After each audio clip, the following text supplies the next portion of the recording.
Today on our 2012 Lexus IS350, we're going to be taking a look at and showing you how to install the CURT Class 1 Custom Fit Trailer Hitch Receiver, part number C11372. So here's what our CURT hitch looks like fully installed on our Lexus. It is going to sit right below the bumper, and the cross tube is going to be visible, but it's going to sit back far enough that it's not going to be a big distraction against our Lexus. It is a Class 1 hitch, which means it's going to be great for some light duty towing, a bike rack, or even a cargo carrier, especially if you are trying to carry a bike rack and you don't want to deal with the hassle of putting a roof rack on or possibly mounting a trunk mount to your car, potentially damaging the finish. It's going to make it a lot easier to transport those items without having to lift them up onto the roof, or again, putting them on the back of your trunk to be able to mount a bike rack and to add that extra space, or with a cargo carrier, free up space inside of our car. Since it is a Class 1, it is going to give us that 1.25" by 1.25" receiver tube opening, and the way we're going to mount all those accessories is through the 1/2" pinhole on the side here, and the pin and clip are included in the kit, which is always a nice added bonus. As far as the safety chain connection points, we're going to have a plate style that's welded to the bottom, and the safety chain loops, as you can see, it is going to have a little bit of a flange, but we shouldn't have too much trouble getting most size hooks on or off. It's just with those extremely small hooks, you may have some trouble getting it on from the side. As far as weight's concerned, our hitch is going to have a 200-pound tongue weight, which is going to be the total amount of weight at the receiver tube. It's also going to have a 2,000-pound gross trailer weight rating, which is the amount it can pull. Now that's going to include the trailer and everything loaded on it. Always double check your Lexus's owner's manual to make sure it can handle that amount of weight. If you do plan on doing some towing, there is a specific drawbar that you can find on eTrailer.com that is sold separately.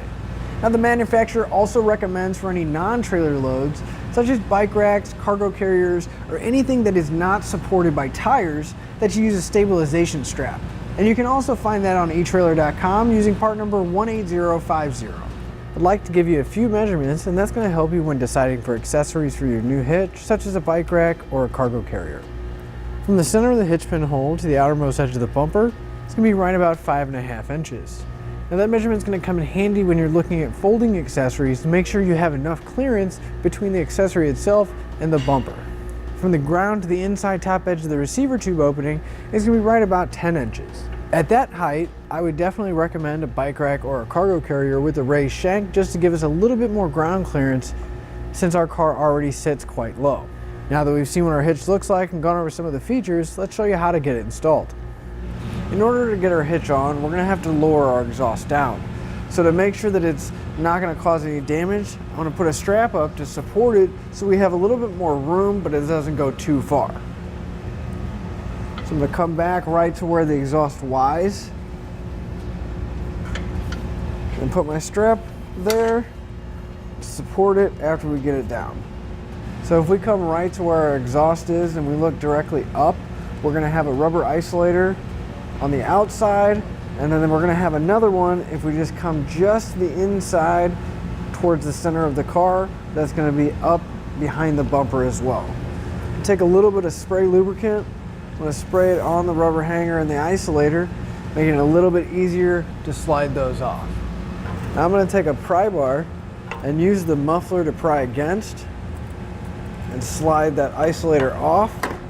It is a little bit of a limited space here, so you want to be careful. You don't want to damage the bumper or cause any paint damage. We'll do that for the other one as well. So we're going to have another 2 rubber hangers and isolators on the other side since we have dual exhaust, so we'll go ahead and lower those too. Now once we have our mufflers lowered down, if we look up, our exhaust hanger is going to have 3 bolts that is holding it in place. Now we're going to remove those bolts, but since ours are a little bit rusty, we're going to take a little bit of spray lubricant and spray a little bit on there. Hopefully it'll help break them loose a little bit, so we'll let that soak and then try to take them out. So I got a 17mm socket, and it may help to use a swivel and an extension to get enough room so that we can get in here and get access to those bolts without the exhaust getting in the way.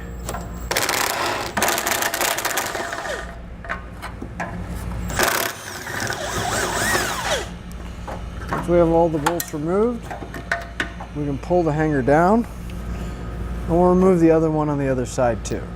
Our hitch is going to use the same mounting points as our exhaust hanger bracket, so we're going to need to trim our heat shield in order for it to clear. Now we got two different options of how we're going to do this. We can remove the heat shield, pulling out the 4 nuts that are holding it in place with an 8mm socket, or we can come right to this line here where it meets right before the bolt holes, and we're just going to trim straight down towards the bottom of the car. So I'm going to take a pair of tin snips and I'm just going to leave the heat shield on and trim it that way. And with our heat shield trimmed, I'm going to go ahead and dry fit our hitch to make sure that it'll clear, and trim as necessary any more that we have to.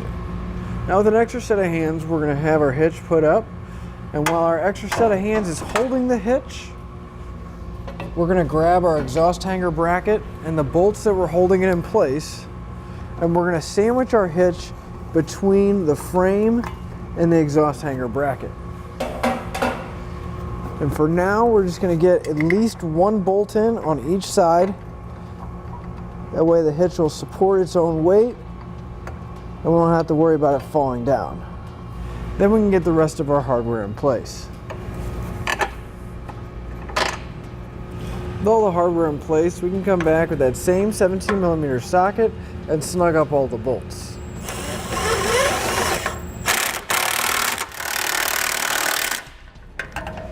Then I'm going to come back with a torque wrench, and I'm going to torque all my hardware down to the specified amount in the instructions.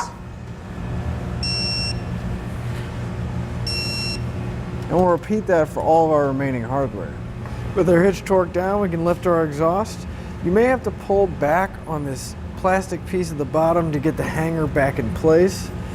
But once we have our exhaust above that, we're going to lift it up until we can get the rubber isolator back onto the hanger, and then we can work our way around getting the rest of them in place. And if you're having trouble getting them to slide back on, a little bit of spray lubricant on the rubber hanger will make it a little bit easier. And then finally we can remove the strap that was supporting the exhaust. And that'll finish up your look at the CURT Class 1 Custom Fit Trailer Hitch Receiver, part number C11372 on our 2012 Lexus IS350.